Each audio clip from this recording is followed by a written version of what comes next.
Welcome to the podcast, Hopeful Horizons, the bridge where hope and healing meet. Our mission is to create the environment and resources to get people across the bridge from the post-COVID experience to a future filled with hope. Please welcome our host, Holly Porter, founder of Adventure Bucket Wish Foundation. Hello, everyone. Welcome to the show today. We're going to be doing another podcast with a great guest who is a long COVID survivor and thriver. I'll tell you, you wouldn't even know by talking to him he's had COVID. So let's read a little information on him. Marcus is a serial entrepreneur with a multitude of businesses that he invests his time, energy, and heart into. And he does have heart. You'll see that. I am hailing all the way from the Caribbean, a small island in St. Croix. Did I say that right? You did. Okay. Additionally, he served 8 years in the United States Navy, where he sharpened his skills at a young age while growing into manhood. And we thank you for your service, by the way. He's the CEO of a real estate investment firm and property management company based in Virginia. He started an investment firm that seeks to achieve higher returns for its investors, board members, and market partners through traditional markets and alternative markets, foreign and domestic. Located primarily in 757 area and growing, currently manages $330,000 in assets under management, and he's also a podcast host of the show called Gentleman Style Podcast, a show dedicated to the upliftment, encouragement of our men and women across the globe. We are bringing fresh vibes and hot topics surrounding culture, relationships, business, finance, sex, dating, faith, and everything in between, he said. Whether you're into passive income opportunities, trending topics, and useful relationship tips, or dynamic guest speakers, there's something for everyone. A new venture is his CBD vending machine business and cannabis industry, venturing into the United States where no one had ever, where no one had even less family support. He said, I knew it would grow and that he'd have it no other way. So welcome to the show, Marcus. Thank you for having me, Ms. Porter. It's an honor to be here. I've been looking forward to this. So we want to hear your COVID story and know a little bit more about you. Absolutely. Thank you again, Ms. Porter. Phenomenal show. Phenomenal to be here again. Thank you for having me. COVID for me, I guess I got a little cocky with it. COVID-19 was the end of 2019 going into 2020. And then, for the 3 years that it was like a pandemic and the world was shut down, I never caught anything, never had any symptoms, even though the world around me was getting it. And so, I think 2023, at the end of 2023, October, I had just lost a job. I had lost a major contracting job. And so I took the money that I had saved and I went on a little mini vacation up north. And it was a religious ceremony. It was a concert out in the middle of like a cornfield. And they were just having local artists and Christian artists come out and sing in the middle of this cornfield, and everybody had like a little fire pit, and it was 5 people to a fire pit. And at the end of the night when it got dark, everybody got little candles, those candles that you can write on and you light them and they fly off. So that was the religious. So you write your prayers to God on the candles and then you release them. And so in the group of the fire pit, and again, I didn't think anything of it because it's open air. We're out in the middle of a field. There's no possible way I could catch COVID. And it's 2023. So I should be okay, right? The numbers I don't think they were going down yet, but they were stagnating. But had a great time at that religious event, and I'm driving back home because I drove up there. I noticed I wasn't feeling good. I spent the weekend up in Maryland. As I was driving back home, I just had this weird craving for like potassium. And so I bought like a bunch of potassium-based energy drinks and vitamin water drinks. I was just chugging them down. And every day after that weekend, I got noticeably weaker. and weaker and weaker, and it became harder and harder to breathe. I have sleep apnea. So I think the CPAP machine that I have kind of mitigated the fact that I didn't notice it as quickly versus someone who's used to breathing on their own, right? And so, but every day it was just harder and harder for me to function. It took me one day, it took me 3 hours just to shower because lifting my arm above my head to get my back and my hair was just a chore, and I became winded very easily. And so finally, I think I was telling my parents, I was on the phone with my parents, and I was telling them how I was feeling and that I didn't want to get up, and I couldn't find the strength to get up. And they said, call 911.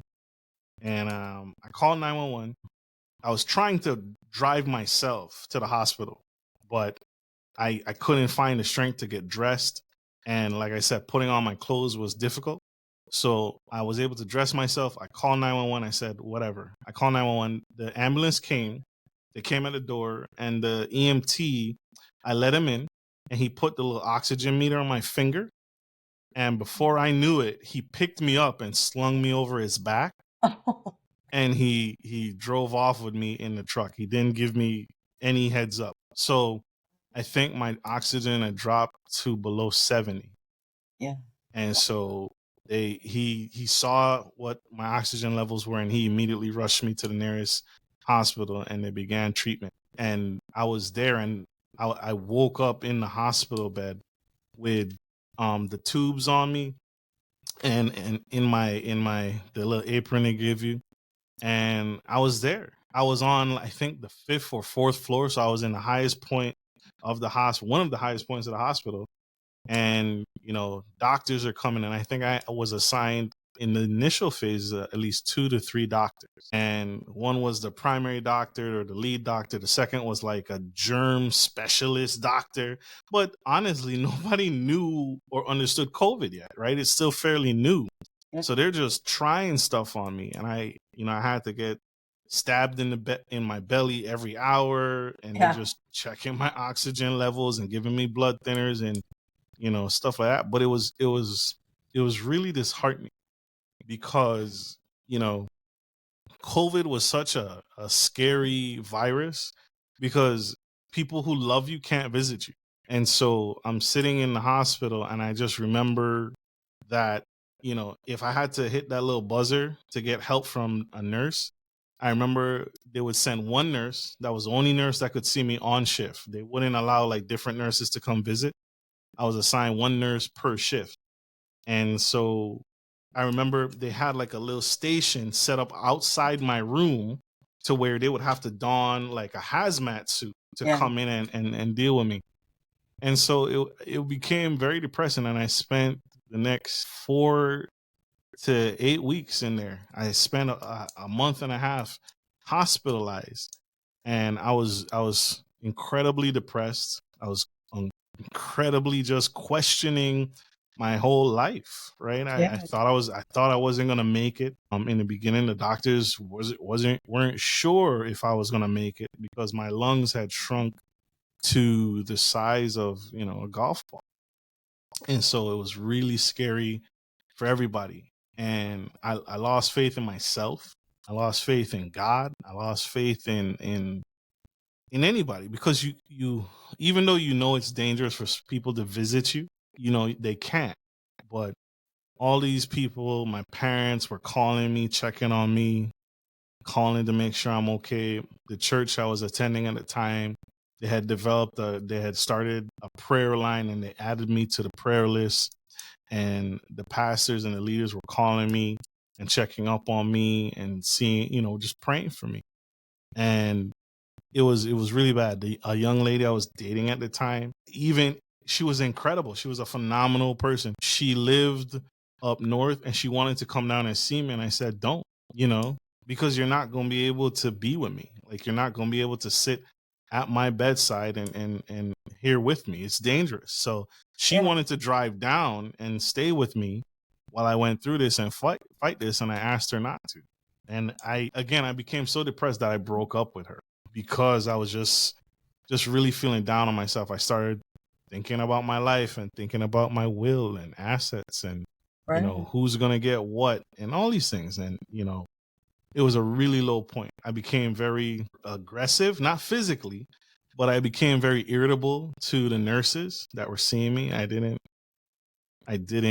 was not a good patient.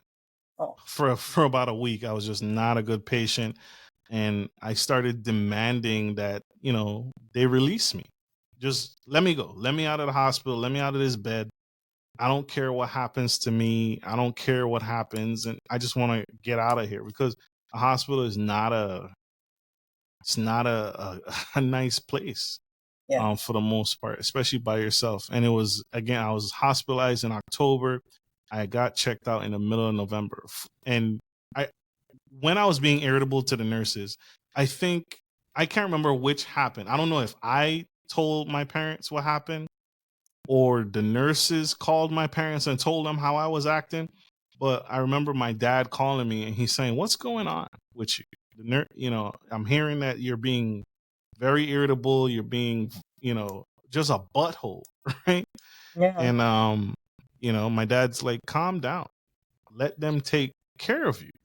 Let them save your life." Right. And his words, melted me down, and I became a teddy bear again. And but I was just really down. I was really low. I was really sick, and I really lost faith in Yeah. myself. Well, I'm really surprised that in 2023, especially almost into 2024, they wouldn't allow anyone in your room because I was in the fall of 2021 and I got one person every 24 hours, but I had all kinds of people coming in my room. But my sisters would bring them cookies and all kinds of stuff. So like everybody liked coming to my room, right? Yeah. They kept things going really well in there. But yeah, I'm just surprised that they wouldn't back. I mean, because that was way later in the COVID history so far, and I'm just, gosh, that's got to be horrible. I guess it just depends what hospital or what state you're in too, how they handle things because everything's so different. But what do you think?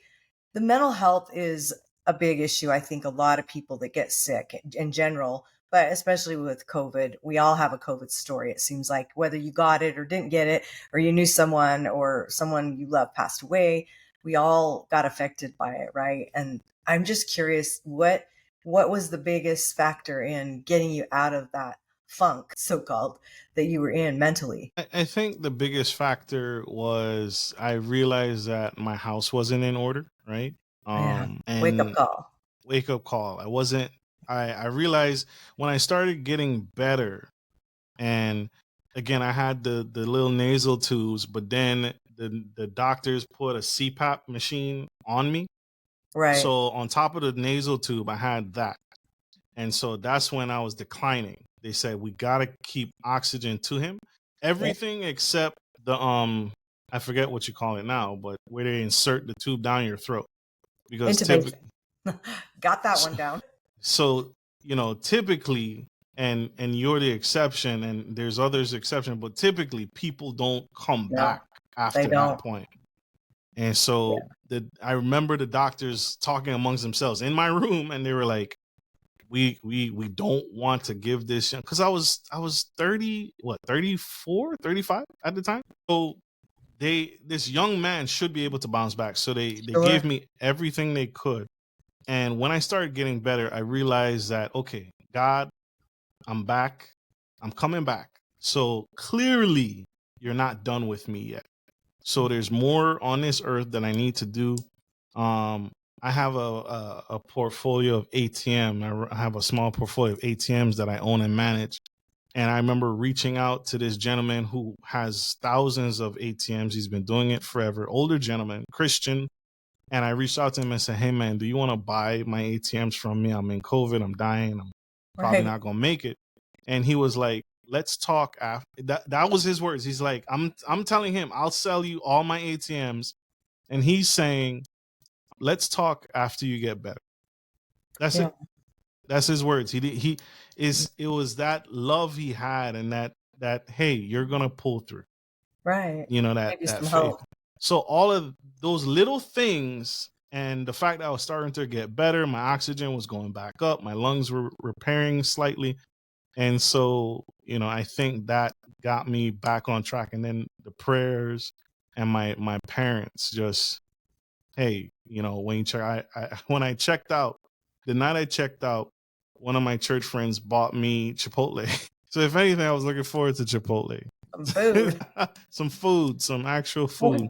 because I had the intubation, then the trach, but I had a feeding tube the whole time. I think I was on a feeding tube like 52 days. I hated that thing. In fact, I remember being starving, like I'm like, you guys like trying to kill me by starvation because something had happened because my hypoglycemia was crazy. I remember looking back at my records later, like what was going on then? Because I remember telling them like, whatever you're doing, whatever you're giving me is not enough because like, I feel like I'm starving all the time and food, I remember my first meal, it was mush. You had to do the clear liquid, then they just work you up to everything. But when I got that feeding tube out, I was so excited. They actually left it in for like 4 days while I was still eating food, just not giving me anything, I guess, because of just making sure you can do it. I don't know. All that icky stuff, but I'm glad. Chipotle's, I don't know if I'd want it. Could you taste and smell it? I'm just curious. Did you lose your taste and smell? I never had those symptoms. Wow. Surprising. I never lost my taste. I never lost my smell. I lost all the fat. I lost the weight. Right? COVID could keep Oh it yeah, could keep I that. lost 30 pounds in 70 days. I think I gained 5 back while I was in the hospital. So when I got out, I lost 25 still.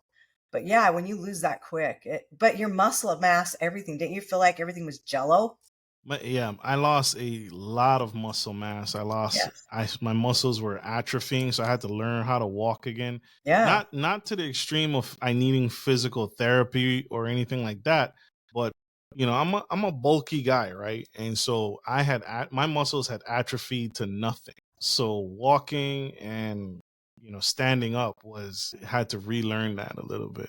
But muscles have memory. They do. And I think that they come back. I mean, that's a good part. Our bodies are made to heal and they want us better. We need to just fuel them with the right stuff. Well, what do you think is the lesson you feel like you learned throughout all this? Like where are you now that you feel like is different than when you were a year ago? The lesson I learned is don't take life for granted. I relearned that whatever it is you're doing, make sure it makes an impact. Make sure if it's what you want to be remembered for. And I think that happens to a lot of people when faced with their mortality, Oh including yeah. yourself, Yeah. right? You realize that if they're gonna write on my headstone something that I'm not gonna be happy about or proud of, then change. And I need change today, not tomorrow, not next week, not August 1st, or not 2020 new year new me. Change today if you're not proud of what it is you think people would write about you on your headstone, Right. and change that and become that and do good. That's why Yeah. when I got out the hospital, I invested in these vending machines and health and wellness, because Yeah. those are the things that are going to be left behind that continue to help people long after I'm gone. It's And that so latest piece. Yeah, I remember that. Thinking, is this where I want to be? Is this what I want to leave? Have I done enough? Right? Well, apparently I haven't done enough because I survived, you survived. We have things to do and I don't want to waste a day, do you? not at all. Not Yeah. anymore. Not anymore. That's what I'll say. Not anymore. Yeah. It was really wasted, a lot of wasted time and energy. And you have an incredible mind. And there's people that have incredible minds, and that talent is wasted. And so when I stand before God, I want to be completely drained out. I want to leave this world completely empty. He said, I did Give it up. everything you put into me. Yeah. So I put it out there. This was your will. This is what you wanted. I did it all. I don't want to leave this world full. Oh, I And love so that. that's my mission now. I love that. Yeah. Well, what's next for you? What are you looking forward to? Something. My next, I think, big project, after the expansion of these vending machines and the real estate, the next thing is to graduate to your level which is a nonprofit, right? A Oh yeah. nonprofit that is solely focused on making a difference, making an impact, being able to create change somewhere, whether it be here in the United States or overseas. But I want to start here. I think a lot of people, they instantly jump to, the starving kid in Nigeria, or, Yeah. but there's starving kids right here. So Yeah. No. whether it be medicine, education,